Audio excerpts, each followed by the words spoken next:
तो दोस्तों आप सभी को पता है कि भारत और अमेरिका के बीच 31 MQ-9 रीपर ड्रोन की डील हुई थी, परंतु इस डील को लेकर अमेरिका की जो अमेरिकन कांग्रेस है उसकी तरफ से आनाकानी करी जा रही है और जिसकी वजह से अभी तक ये जो डील है डन नहीं हो पाई है। और ऐसे में अमेरिका का जो वाणिज्य विभाग है वो यहाँ पर इस डील को फिर से एक बार अवलोकन करना चाहता है। और ऐसे में आपको बता दें कि भारत और अमेरिका के बीच में ये जो डील की जानी थी इसको और भी ज्यादा डिले यहाँ पर देखा जा सकता है। जबकि दोस्तों आपको बता दें कि भारत को यहाँ पर जल्द से जल्द ऐसे ड्रोन्स की जरूरत थी जो कि सर्विलांस के साथ ही स्ट्राइक भी कर पाएं। अब इसी बीच यहाँ पर खबर निकल कर आ रही है कि जब अमेरिका से आनाकानी दिखाई गई और इस डील को पूरा नहीं किया गया तो अब भारत अपने मित्र इजराइल के साथ मिलकर अपनी सुरक्षा के लिए एक बड़ी डील को यहाँ पर कर सकता है, जिसमें आपको बता दें कि भारत की तरफ से लगभग 90 से भी ज्यादा की संख्या में हेरॉन मार्क II ड्रोन को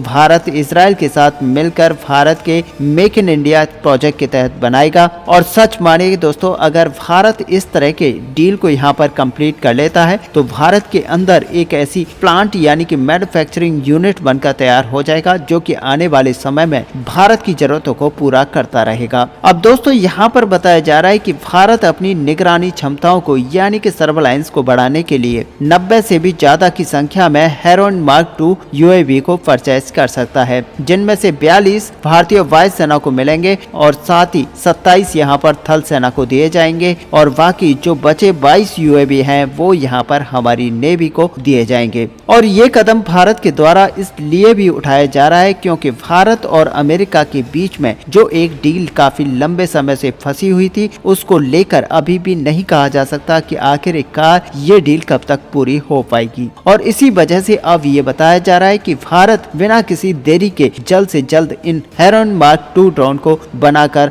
भारत की वायुसेना, थल सेना और नौसेना के अंदर शामिल करना चाहता है। और दूसरी तरफ अगर दोस्तों यहाँ पर देखा जाए तो भारत का जो तपस स्वदेशी प्रोग्राम था वो भी यहाँ पर लगभग कंप्लीट तरीके से खत्म हो चुका है और इसी वजह से अब भारत को इन सारे ड्रोन्स की बहुत ही अर्जेंसी में जरूरत है। और इसी वजह से भारत के प्रोजेक्ट मेक इन इंडिया के तहत इजराइल के इस ड्रोन को भारत की किसी स्थानीय प्राइवेट कंपनी या फिर सरकारी कंपनी के साथ मिलकर भारत के अंदर ही बनाएगी ताकि यहाँ पर भारतीय सेनाओं की जो सीमाओं पर मजबूती है वो यहाँ पर और भी ज्यादा बढ़ पाए, जिससे कि भारतीय सेना यहाँ पर बारीक से बारीक हरकत पर भी नजर रख पाए। और यही भारत चाहता है कि भारतीय सेना, वायुसेना और नौसेना के अंदर जल्द से जल्द इन ड्रोन्स को ऐड किया जाए ताकि भारतीय सीमाओं की जो निगरानी है वो यहाँ पर की जा सके। ऐसे में दोस्तों आखिरकार आपका यहाँ पर क्या मानना है? क्या भारत ने इजराइल के साथ इस डील को करके अच्छा किया है या फिर भारत को अभी भी अमेरिका के लिए डील का वेट करना चाहिए? आप अपना व्यू हमें कमेंट पे लिखकर बता सकते हैं। साथ ही अगर वीडियो आपको अच्छी लगी हो तो लाइक और शेयर करना ना भूलें। मिलते हैं नेक्स्ट वीडियो में, तब तक के लिए जय हिंद, जय भारत।